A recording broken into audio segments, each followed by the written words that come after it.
Welcome to Local Fellowship. This week we are in Oxford at a local church. It is on the outskirts of Oxford. It's Charity Baptist, and we are going to be with Pastor Walters. So I hope you stop and take a look and enjoy the show.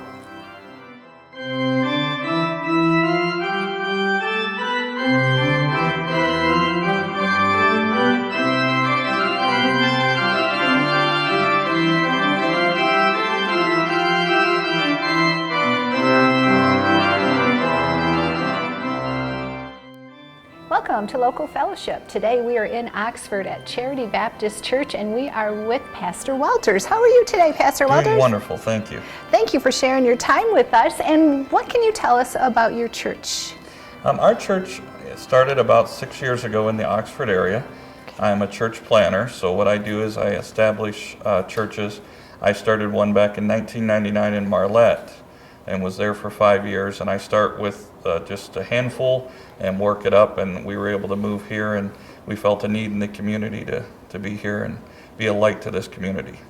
Very nice. So you've been here for 6 years, so can you share with us a little bit about that history that you have going here in that 6 years? Well, since we've been here, we've also started another ministry, Inside the Box Fair Ministry, where we travel to the state fairs and local fairs and even nationwide, sharing the gospel of Jesus Christ with people all around, and teaching churches how to do that and people in the churches, plus reaching our own community. Okay. So you've been here for 6 years, and it's kind of in the middle of a subdivision. So is it a real local church, or are you able to branch out and get others from Oxford to partake? Actually, most of the people that attend our church are outside of the Oxford area. We would like it to be more local. Okay. But I think a lot has to do with the location that we're kind of hidden back here. So it's kind of hard for people to find us. So you decided you wanted to come here 6 years ago.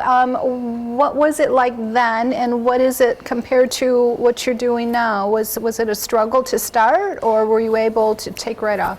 Churches are always a struggle to start, and it seems like, according to many pastors I've talked to, you start over and start over and start over.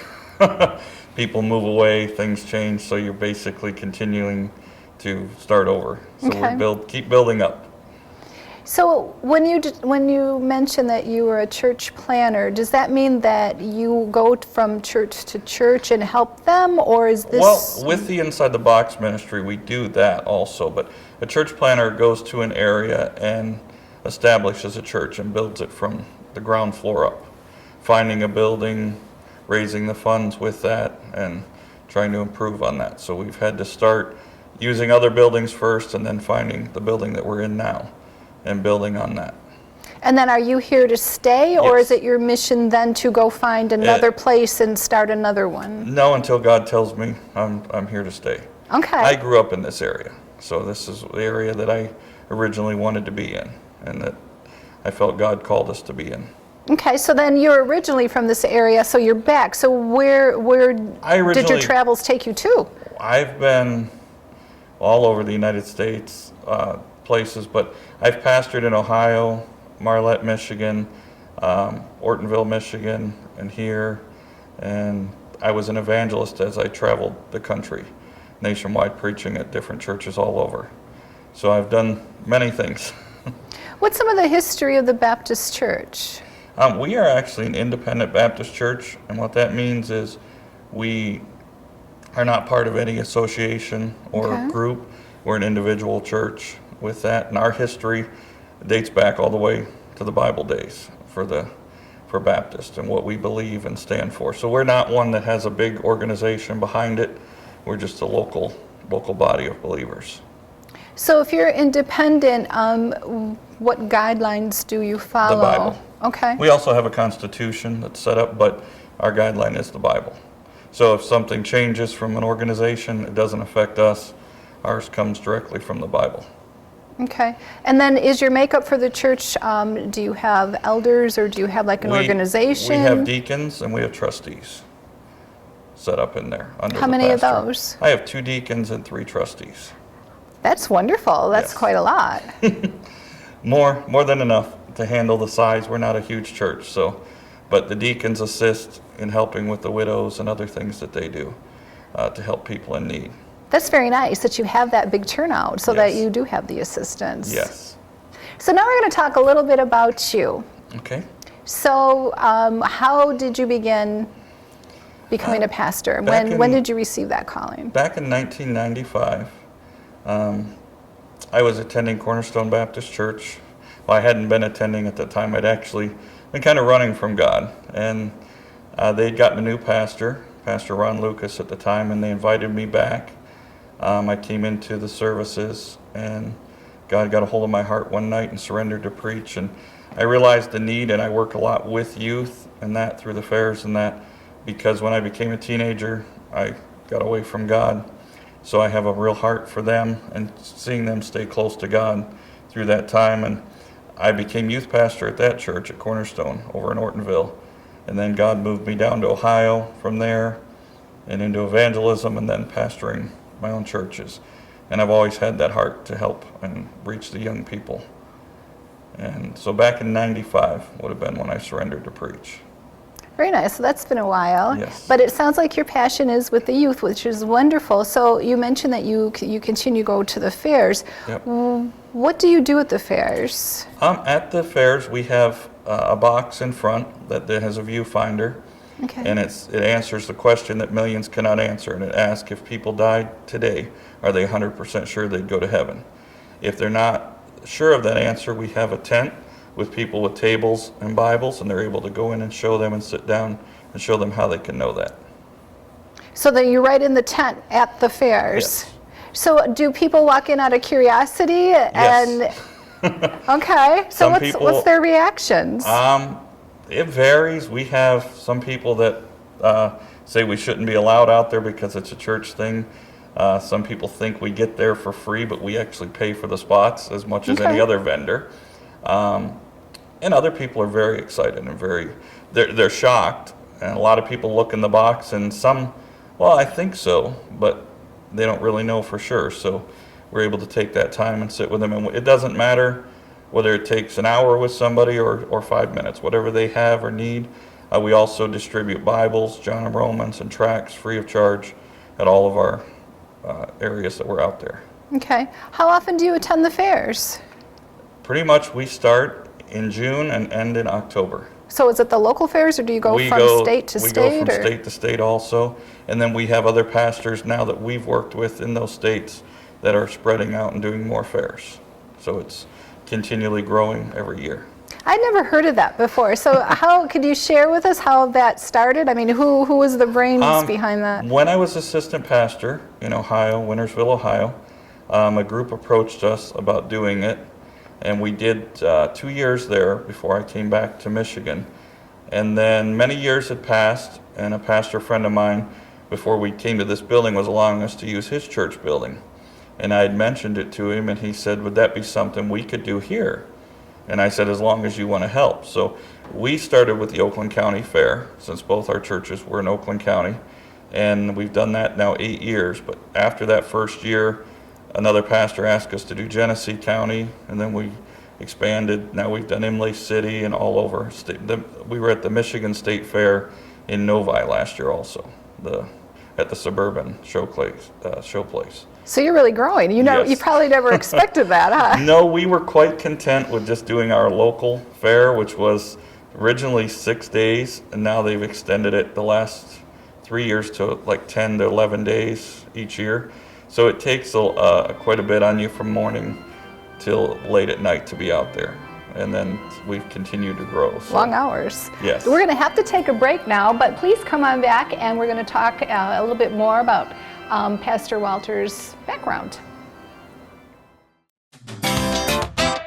Hi everybody, I'm Terry Stiles. Hi everybody, I'm Bill Service, and I'm the producer of Our Community Access. Terry and I started our show 8 years ago to bring our community into your living rooms. Our Community Access is a show born from the rich diversity of our community, and we want to brag about it and the people creating that diversity. Over the years, we've been from fox hunts to beekeeping and right in your own backyard. We welcome new businesses, chamber fashion, senior hobbies, class reunions, and much, much more. We've covered all our celebrations from Leonard Strawberry Festival to our premier Lone Ranger Parade. But there's still more avenues that we plan on going on. So watch our Community Access at 9:30 and 5:30 every day, and you have a great, great week. Hi everyone, don't forget you can purchase DVDs of your favorite shows from OCTV, whether it's Minutes by Minute, our Community Access, or Connie's Kitchen. Just call the station. Our number is 248-628-9658. Enjoy watching all of our shows on OCTV. We're at Charity Baptist Church, and we are going to show you the surroundings, the interior and some of the exterior of the building, and hopefully we'll just invite you to come and visit.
Welcome back. We are with Pastor Walters at Charity Baptist Church, and we're going to find out a little bit about your history. So you said that you were originally from this area. So where, was it Oxford or nearby? Originally Lake Orion, Okay. and back in 1984 we moved to Clarkston. So I graduated in 92 from Clarkston High School, so local area. Mm-hmm.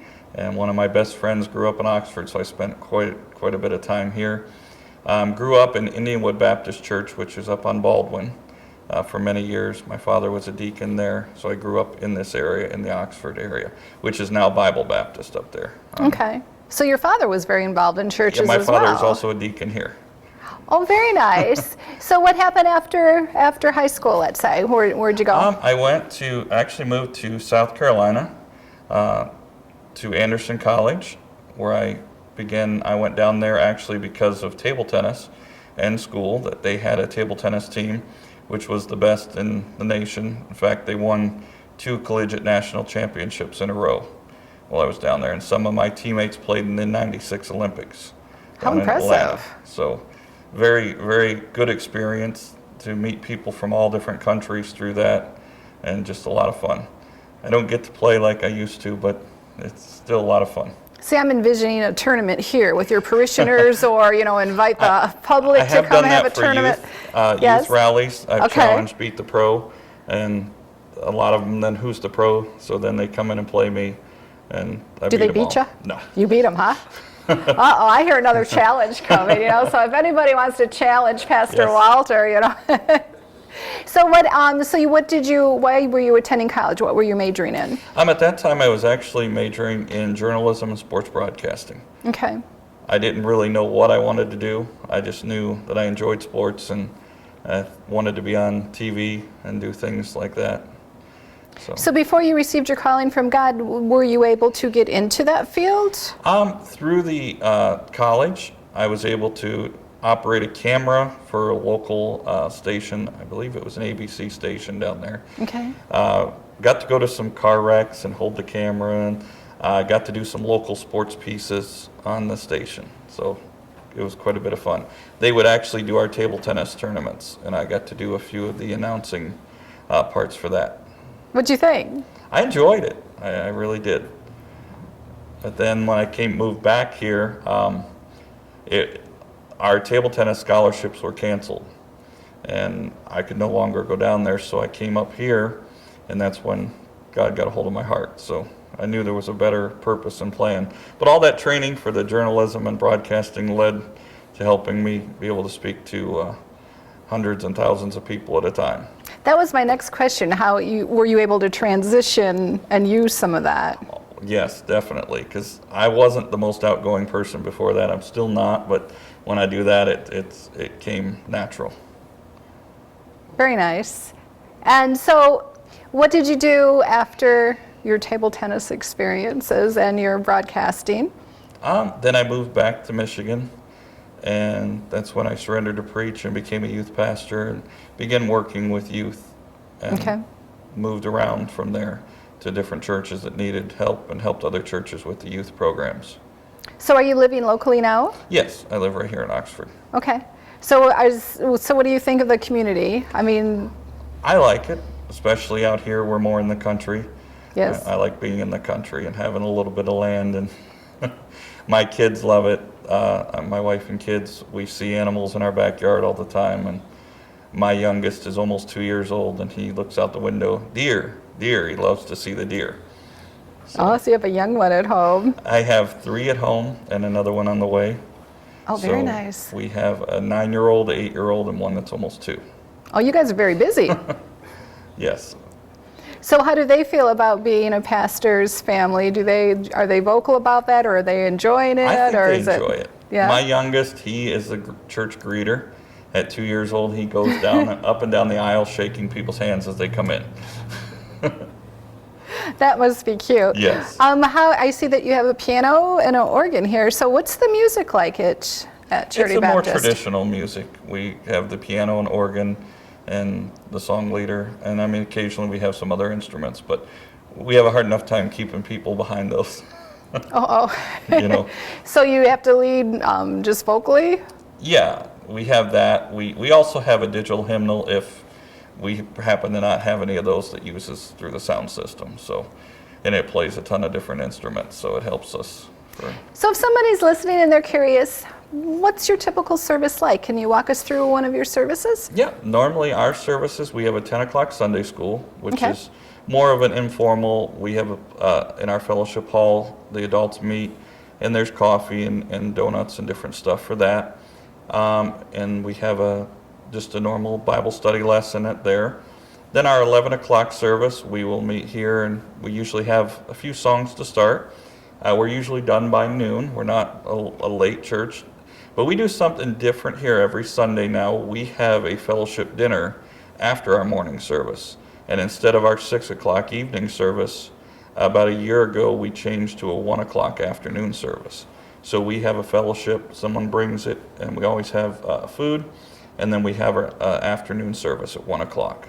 So it's a very family-oriented, relaxed day where people get to know each other, not just come in and run back out. So we get to really spend time together.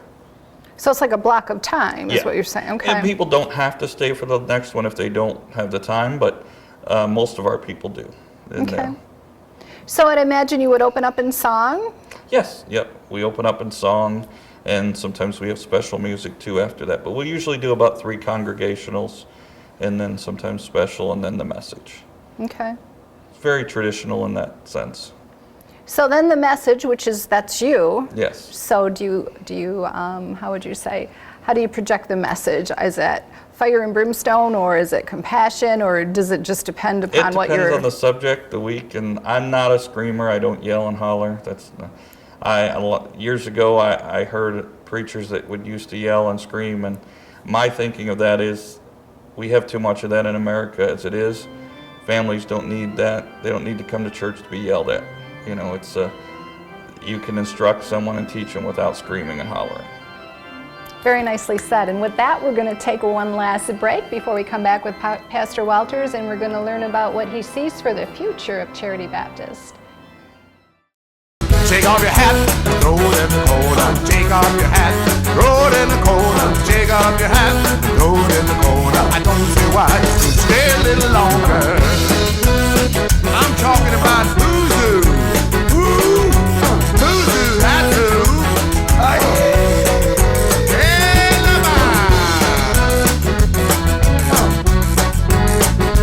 oh, yeah. Come on down. Stay a little longer.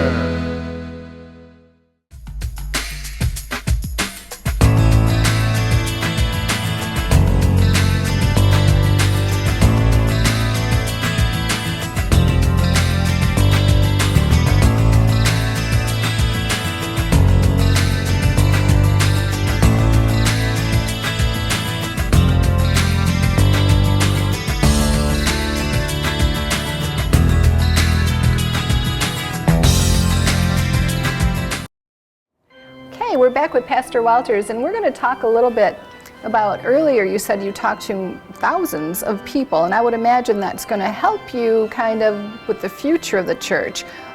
Share with us about that, talking to thousands of people. Well, when we're out at the fairs, I meet a wide variety from all over the country. Even from our own area, it's a very diverse population and culture. So we meet people from all different backgrounds, different countries. I find out new things that people are believing or coming across. You think you've heard them all, but you always hear something new in a different variety. But just to be able to meet people and share with them. And I think most people are thinking when we're out there, why are we here? What do we get? And that's what most people ask me. Well, what do you get out of being in a different area? How does that benefit your church? And it's not necessarily all about what our church is, but the kingdom of God. Okay. You know, if I could be a help to another church in another area and see someone come to know Christ, that's what it's all about. And training people, that's what we do. And so by meeting different people, I can usually handle just about any situation that comes up, and I've heard almost everything from people. And you're laughing at that one. Is there a funny story you could share? Well, there's many stories, but just the when we're out at the fairs, I've done fairs, as I've said, in other states, and I believe one of the first ones that we did out of state was in Virginia. And a pastor friend of mine and I showed up in Hawaiian shirts, and that's kind of our thing there at the fair. We don't want to stick out. We want to kind of blend in and look, like we're there having fun. And we did that in Virginia, and they all laughed at us, and people would not come and talk to us. And because of your shirts? yes, so one of the people came to us and said, if you go over there and get some NASCAR stuff or some camo, everyone will start talking to you. So we took their advice and went over to a booth that was selling some shirts and switched over to some camo or NASCAR type stuff. And amazingly, everybody started stopping and talking to us. So you learn a lot of stuff, not only just how to approach people, but what to wear in different areas and how to fit in with people. So that makes a difference Yes. too, is even your attire. Yes. So what was one of the funny stories that somebody might have, or that you found funny, that they might have shared? My mind's going blank on them, but Can't think of one, Yeah, I can't huh? think of one right now. Well, if you do, just feel free Okay. to interrupt. So is it easy to gauge just by somebody walking in? Is it easy to gauge how to approach that person? No, you can't really judge a book by its cover. It's kind of funny, speaking of that, with dealing with people. I've had people come up with tattoos all over them, big biker guys, and you'd think that they would be the growly, and they've been the nicest, sweetest people to deal with, and then you get a sweet little old lady that comes up and rips your head off. So you think you've got people figured out, and that just teaches you can't You don't. can't judge them. No. I like that, was cute. So here we're sitting in Charity Baptist, and what do you foresee in the future as far as, we can take it in steps, as far as programs that you'd like to offer the community? What are you seeing? Well, we want to be able to branch out into some vacation Bible schools and more things for the children and more programs for the teens in the area through that. And then with our Bible study and different programs that we offer, more of a training. And then with the fairs, being able to teach people and travel with that and get more missionaries. We do a lot with missions. We also work with Bearing Precious Seed. They're a big organization that prints Bibles all over the world and sends them. And then we work with Rock of Ages prison ministry that goes into the prisons. So we not only reach them through the fairs, but the prisons, and send Bibles all over the country is one of our other missionaries. We also have a missionary who's directly for the military. He travels and works with churches and goes and visits military families who have come home from the field or those that are left there. He served in Iraq, so he has a understanding of what families go through coming back and is able to help them. So we do quite a bit with missions as well. Those are all very interesting missions, and I didn't even realize that there was one for the veterans. So how, is it one of your deacons that's responsible for that, or is it just a totally different organization? Actually, just under the church. We just have Okay. missionaries that we send out from, as supporting them to go do what God has called them to do. and God's brought them into our path, and then we've sent them out. So in order to get the youth to come to your church, what ideas do you have to get them to want to come? Is it that table tennis, or? That and other things. I do have, we do things with gyms and sports things to try and get kids here to have a little fun, and we're trying to build that up. With starting over from scratch, it takes a while to get to that with all the programs. It sounds like your church is out. You're just all over the place. Yes. Which is kind of interesting, it's really nice. Yes. So did you want to grow the physical church, Yes. or is that your main goal, is just to go No, out? my main goal is both, to grow the kingdom of God, but also the local assembly. Mm-hmm. But I'm not going to sacrifice just worrying about just this area and not doing the whole area wherever God lays on our heart. So we go all over, and through that, God always blesses. As we go somewhere else, somebody comes in. Well, that's interesting how that works. Yes. So even though you could be broadcasting or you're reaching in other areas, God sends you somebody locally here. Yes. So do you become involved in some of the local activities and the local fairs here in Oxford? Yes, we're actually looking for one in Oxford. I've not found any in this area. We do the local counties, and I'm still searching for something in this general area. We're doing Lapeer Days this year. We do Imlay City, the Eastern Michigan State Fair, Oakland County, Genesee County. Those are just some of the county ones. We also do, we've done the Strawberry Festival, Blueberry Festivals, all the all the things we can find. We're looking to expand and reach. So if you know of one in Oxford, please let me know. You have to call the village, and Yeah. I'm sure they'll be able to tell you when and where. So before we close today, is there something that you might like to share with everyone watching? About what? Either about yourself, about your church, or about God. What do you feel that you would like to let everyone know about you? Well, my biggest thing is to make sure that everybody knows the gospel tract that I wrote myself that's used for our fair ministry is the question millions cannot answer. And the greatest question is, if you died today, that you're 100% sure you go to heaven. And I tell people with all sincerity, and I mean it with 100% of my heart, if I share that with someone and they know they're on their way to heaven, whether I ever see them set foot in the doors of my church, I want to see them in heaven someday. And that's why I do what I do. It's more important than just the building, just this organization, but that people know where they're going to go for eternity. If anyone has any questions about your brochure, can they call you? Absolutely. We also do have a website too, which is charitybc.com. And the phone number, should I give the phone? Sure. Is 248-343-1491 for any questions. I do thank you for your time today, and I'm hoping you do have that tournament for table tennis. And please feel free to stop by or give Pastor Walters a phone call if you have any questions, and we'll see you next time on Local Fellowship.